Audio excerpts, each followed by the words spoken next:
आज मैं अगर अपने घर वालों को कुछ सत्य की बात करूं तो मेरे को मारने के लिए दौड़े। समाज में सत्य की बात करूं मेरे को मारने के लिए दौड़े। लोगों को सिखा रहा हूं, बता रहा हूं तो मारने के लिए दौड़ते। क्यों? क्योंकि उनमें वो कैलिबर है ही नहीं, उनको वो आदत हो गई है।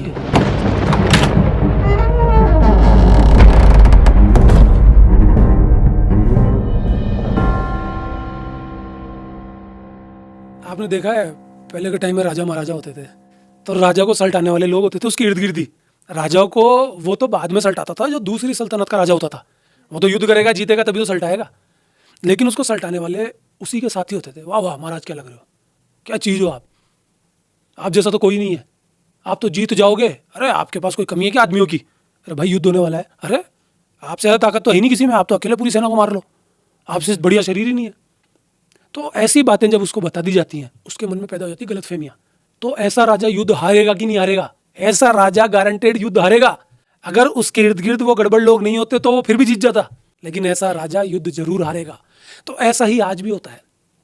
बड़े बड़े घरों में उम्रदार लोग होते हैं या बिजनेसमैन होते हैं, उनके साथ में कुछ चाटुकार होते हैं, नेताओं के बीच में भी मिलते हैं। नेता को वही लोग हरवा देते हैं, वो सही सूचना दे ही नहीं पाते उसको। क्या लग रहे हो नेताजी, मजा आ गया। नेताजी पता नहीं क्या बोले है मंच पे, अरे क्या बोला है आपने, मजा आ गया। आप जैसे तो कोई बोलता ही नहीं है, पता चले उसके वोट ही कम हो गए उस चक्कर में। तो घरों में भी ये चीज़ें हैं, जो बड़ी उम्र के लोग हैं उनके साथ में दो चार चाटुकारिता वाले लोग होते हैं, वो उनको ख़त्म करते रहते हैं। अगर वो छोटी उम्र में प्रॉब्लम में थे तब तो समझ में आता है, लेकिन वो इतने बुजुर्ग हो गए उसके बाद भी उनको मक्खनबाज लोग पसंद आ रहे हैं, तो फिर तो कुछ ना कुछ उनके जीवन में गड़बड़ रही है। और वो हमेशा क्या बोलेंगे, अरे हमारे जैसा तो जीवन है ही नहीं। उनको वो छींटे मारे जा रहे हैं। अब वो छींटे क्यों मारते हैं? कुछ तो प्रलोभन होगा, किसी को नोटों का प्रलोभन है, किसी को सीट का ही प्रलोभन है कि ये राजा कब मरेगा तो इसकी जगह बैठूंगा या बैठूंगी। और कई बार तो ऐसा होता है कि उनमें से कोई उस राजा को सल्टा देता है, वही उसका गला काट देता है। राजा को क्या लगता है ये मेरा सबसे बड़ा शुभचिंतक है। शुभचिंतक होते हैं ना वो भिड़ जाते हैं। शुभचिंतक गलत है तो राजा जी गलत है। और होते हैं उस सल्तनत में भी शुभचिंतक होते हैं, महापुरुष होते हैं, सत्य के पुजारी होते हैं, जो राजा को बताते हैं, राजा ऐलान कर देता है इसका सर कलम कर दो। ऐसे ही आज की जिंदगी में भी है। आज मैं अगर अपने घर वालों को कुछ सत्य की बात करूं तो मेरे को मारने के लिए दौड़े। समाज में सत्य की बात करूं मेरे को मारने के लिए दौड़े। लोगों को सिखा रहा हूं, बता रहा हूं तो मारने के लिए दौड़ते हैं। क्यों? क्योंकि उनमें वो कैलिबर है ही नहीं, उनको वो आदत हो गई है। जब मैं बोलता हूं ईमानदारी से काम करो, अरे ईमानदारी का जमाना ही नहीं है। आपकी नज़र में ये दिखावे वाले लोग जब ऊंचे हैं फिर आपका समाज गड़बड़ हो जाता है। फिर इसमें गलती किसकी है? भाई गुरुओं को तो आपने सल्टा दिया, गुरुओं के तो जूते पड़ गए। समाज निर्माण गुरु तो अब कर ही नहीं सकता कि गुरु तो भैया राक्षस से मारता है बच्चों को।